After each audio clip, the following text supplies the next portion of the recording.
40 ہجری کے رمضان کے 18ویں روزے کا وقت قریب آیا۔ حضرت علی علیہ السلام نے اپنی بیٹی کلثوم کے گھر روزہ افطار کرنے کا سوچا تو کلثوم نے حضرت علی علیہ السلام کے لیے دودھ، نمک اور جو کی روٹی کا اہتمام کیا۔ امام علی علیہ السلام نے اپنی بیٹی سے فرمایا، اے میری بیٹی کلثوم، کیا تم نے کبھی دیکھا ہے کہ میرے دسترخوان پر ایک سے زیادہ طعام موجود ہوں؟ اے کلثوم، اس زمین پر بہت سے لوگ ایسے ہیں جن کو ایک طعام بھی نصیب نہیں ہوتا، اور میں ان کا امام 3 طعام کھاؤں؟ ان میں سے 2 طعام اٹھا کر مستحق کو دے دو۔ بی بی کلثوم نے سوچا میں نمک اٹھا لوں، تو امام علی علیہ السلام نے فرمایا، اے کلثوم، یہ دودھ اٹھاؤ اور پڑوس کے یتیم بچوں کے لیے رکھ دینا۔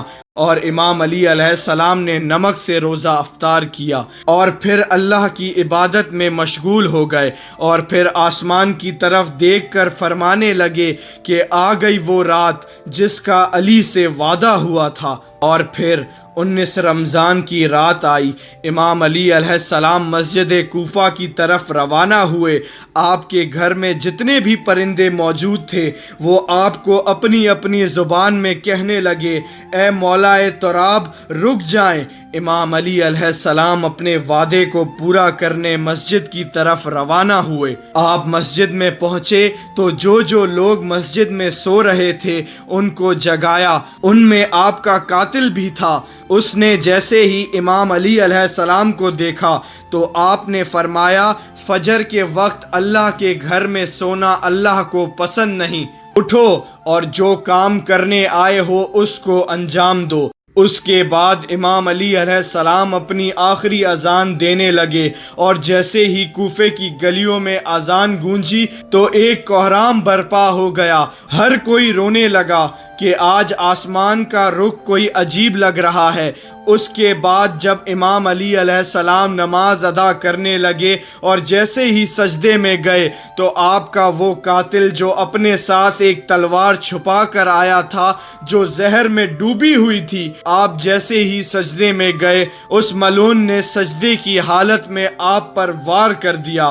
بس جیسے ہی آپ کے سر پر اس ضرب کا لگنا تھا، آپ نے فرمایا، کعبے کے رب کی قسم، آج علی کامیاب ہو گیا۔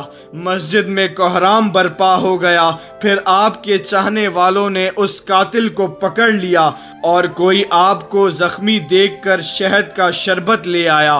امام علی علیہ السلام نے جیسے ہی اپنے قاتل کو دیکھا، اس کے چہرے پر موت کا ڈر تھا، تو آپ نے اپنے چاہنے والوں سے کہا، یہ شربت میرے قاتل کو پلا دو، کیونکہ اس کے چہرے کا ڈر بتا رہا ہے کہ مجھ سے زیادہ اس شربت کی اس کو ضرورت ہے۔ اور سب کو فرمانے لگے کہ کوئی بھی میرے قاتل کے ساتھ بدسلوکی نہیں کرے، اور اگر میں اس ضرب کی وجہ سے شہید ہو جاؤں تو اس کو بھی صرف ایک ہی ضرب لگانا، اگر ایک ضرب سے یہ بچ جائے تو اس کو آزاد کر دینا، اور اگر اس ضرب سے یہ مر جائے تو اس کے جسم کے ساتھ بدسلوکی نہ کرنا، اس کے جسم کو تکلیف نہ دینا، کیونکہ میں نے اللہ کے رسول سے سنا کہ اللہ اس انسان پر لعنت کرتا ہے جو مرے ہوئے انسان کے جسم کو تکلیف پہنچاتا ہے۔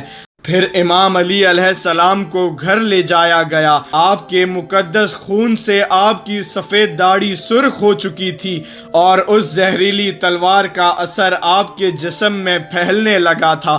امام علی علیہ السلام جیسے ہی گھر پہنچے تو بی بی زینب و کلثوم رونے لگے۔ گھر میں کوہرام برپا ہو گیا۔ آپ نے فرمایا، گھبراؤ نہیں، اللہ کے ہر فیصلے میں مصلحت ہوتی ہے۔ اور طبیب نے دیکھا تو رو کر بولنے لگے کہ امام علی علیہ السلام کے جسم میں زہر پھیل چکا ہے، جتنا ہو سکے امام علی علیہ السلام کو دودھ پلایا جائے۔ یہ بات جیسے ہی کوفے کی گلیوں تک پہنچی تو ننھے یتیم بچے اپنے ہاتھوں میں دودھ لیے امام علی علیہ السلام کے دروازے تک پہنچے اور کہنے لگے، یا حسن یا حسین، ہمارے امام کو ہمارے حصے کا دودھ پلا دو، ہم ایک بار یتیم ہو چکے ہیں،